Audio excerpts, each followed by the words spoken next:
Мәжілісте ақпаратқа қол жеткізу бойынша заң жобасы таныстырылды. Алайда әдеттегіден қызу өтті. Конституцияның нормасы бұзылып отыр.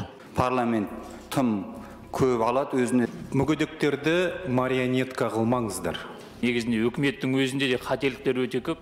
Үкіметтің дәл осындай парламентке сын көзбен қарайтын, сенімсізбен қарайтын байқап таңғалдық.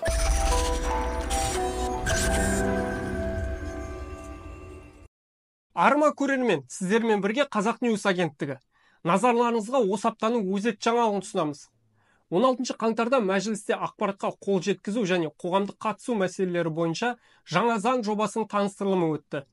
Бұл заң жобасының негізгі мақсаты азаматтардың хабардар болуын қамтамасыз ету, мемлекеттік органдардың ашықтық деңгейін, белсенділігін арттыру және олардың жауапкершілігін күшейту, мүгедектігі бар адамдардың ақпаратқа қол жеткізуін қамтамасыз ету болып табылады.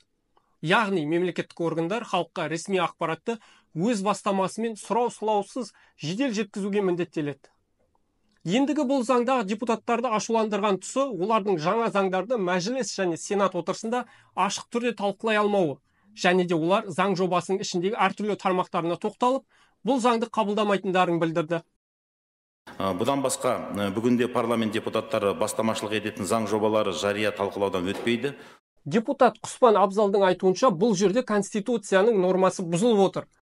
Үлкен сынға ұшыраған заң жобасы. Бұл жерде Конституцияның нормасы бұзылып отыр. Ал мына заң жобасындағы мына 17 прим 2-ші бабын алып қарайтын болсақ, онда бұл осы депутаттардың заң шығару бастамасын шектеу тікелей көзделген. Үкімет парламенттің алдында есеп беру керек болатын болса, бұл жерде керісінше парламент депутаттарын заң шығарушылық бастамада үкіметке бағындырып қоймақшы. Қалайша Конституция нормаларын бұза отырып, осындай заң жобасын ұсынасыздар бізге.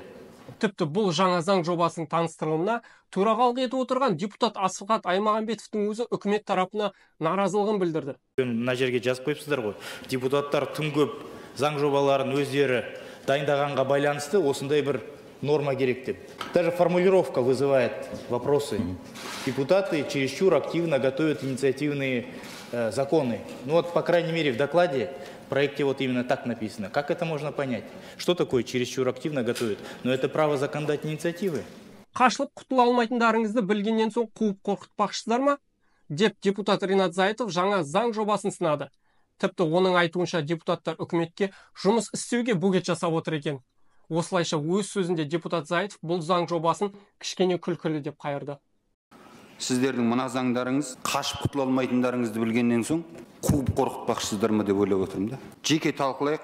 Қазіргі 8-ші шақырылымның белсенділігіне қарай, өткенде оны премьер-министрдің өзі де айтты. Парламент тым көп алады өзіне деп. Бұл үкіметке жұмыс істеуге бөгет жасап отыр. Жұмыс істеу деген тырнақшаның ішінде, халықтың игілігіне емес. Ашық нормативтік құқықтық актілер порталында депутаттық заң жобаларын жария талқылауды өткізу дейді, жақшаның ішіне үкімет қорытындысын ескере отырып дейді.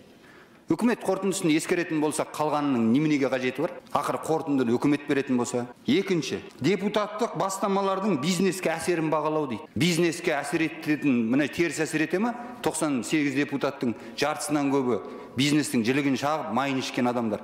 Мыңдаған адамдарға жұмыс берген адамдар. Енді кел бизнеске әсерін. Бизнеске әсерді осы жерде талқылайды. Бизнеске теріс әсер етіп жатқан, жайлы мектеп жобасының ақшасын әлі бермей жүрген, самұрық қазынамен шағын орта бизнес, үлкен бизнестен жарын алғаннан басқа дым бітірмейтін атамекен шығар парламент емес. Осы жағын ескерсеңіздер. Ал ашықтыққа келетін болсақ, онда ең бірінші ашықтықты қазіргі сотталып жатқан қоғам белсенділерінің сотынан, күмәнді сот процестерінен, үкіметте істелініп жатқан өзгерістерден, сосын облыс әкімдерінің айына жоқ дегенде осы жерге бір есеп беруінен бастайықшы. Ашықтықты. Бәлкім сол қоғамға жақсылау әсер ететін шығар. Сонан кейін, құрметті әріптестер, бізде қазіргі Қазақстанда жаңа қоғам құрамыз дұрысталамыз деп жатқан кезде өзара тартысып, мынандай бір-бірімізге мінез көрсететін заңдар кішкене күлкілі деп ойлаймын. Рахмет назарларыңызға. Келесі сөз алған депутат Таңсәуле Серіков заң жобасын ұсынушыларға мүгедекпен бүркенбеңіз деп соқты. Оның бұл заңмен келіспейтіндігі соншалық, осының кесірінен әріптестерінің жүзіне қарауға ұялатынын да айтты. Мүгедектерді марионетка қылмаңыздар. Мүгедекпенен не надо прикрываться. В процессе, чтобы сделать условия для лиц с инвалидностью, вы нас вот от имени инклюзивного парламента я говорю, вы нас перед нашими коллегами делаете виноватыми. Для защиты прав инвалидов с 6 фракций сидит 6 депутатов. За нами электорат 720 тысяч инвалидов. Но для этого вот такие вот нормы заводить не надо. Вы сперва сделайте информационный портал, доступный для инвалидов. Для этого нормы вводить не надо. Если есть условия для лиц с инвалидностью, для этого есть социальный кодекс. Мы введем с нормой там. Оно отдельным делать не надо. Тут получается перед нашими коллегами, вот сидим мы, коллеги с инклюзивного парламента, нам стыдно смотреть в лицо благодаря вашему законопроекту. Депутат Бейсенбаев Ержан үкіметтің жұмысында шикілік көптігін тұспалдады. Ол биылдан бастап мобильді аударымнан жаппай бастарып жатқан кәсіпкерлерге қабылданған заңның дұрыс түсіндірілмегенін ескертті. Яғни оның айтуынша, егер мобильді аударымның мақсатын қорғай алатын болсаңыз, оған ешқандай салық немесе айыппұл төлемейсіз. Үкіметтің өзінде де қателіктер өте көп. Мобильді аударымдар туралы кәсіпкерлермен кездескенде көбісі мобильді аударымдардың қалайынан тексерілетінін толығымен білмейді. Егер де ол туысқандарыңыздан аударылатын болса, егер нақты оны көрсетсеңіз, той кезінде аударылған, оны өздеріңіз қорғай алатын болсаңыздар, оған ешқандай да штраф, налог ештеңе төлемейсіздер деп түсіндірсе, ол кезде ол басқа әңгіме болатын еді. Ол туралы ақпарат берілмеген. Осы сөздерге депутат Ергешбаев Мұрат та қосылды. Ол үкіметтің ақпарат бермеуімен қоса, ресми сайттарынан ақпарат таппайтындығын да айтты. Жалпы мемлекеттік органдарда ақпараттандыру мәселесі деген мүлдем нөл деп айтуға болады, жоқ деп айтуға болады. Бұған дәлел кешегі декларация туралы біз халыққа түсіндіріп жаттық, заң қабылданғаннан кейін. Кешегі мобильдік аударымдарда мыңдаған сұрақтар болып жатыр, ешкім ақпараттандырмайды. Жеткілікті, халыққа түсінікті, қарапайым сөзбен ешкім жеткізбейді. Бұған енді сіздер заң аясында келтірем деп жатсыңдар.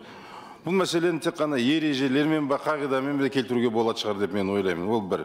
Екіншіден, мемлекеттік органдардың сайттарына кірсеңіз, ояқта керек ақпаратты таба алмайсыз.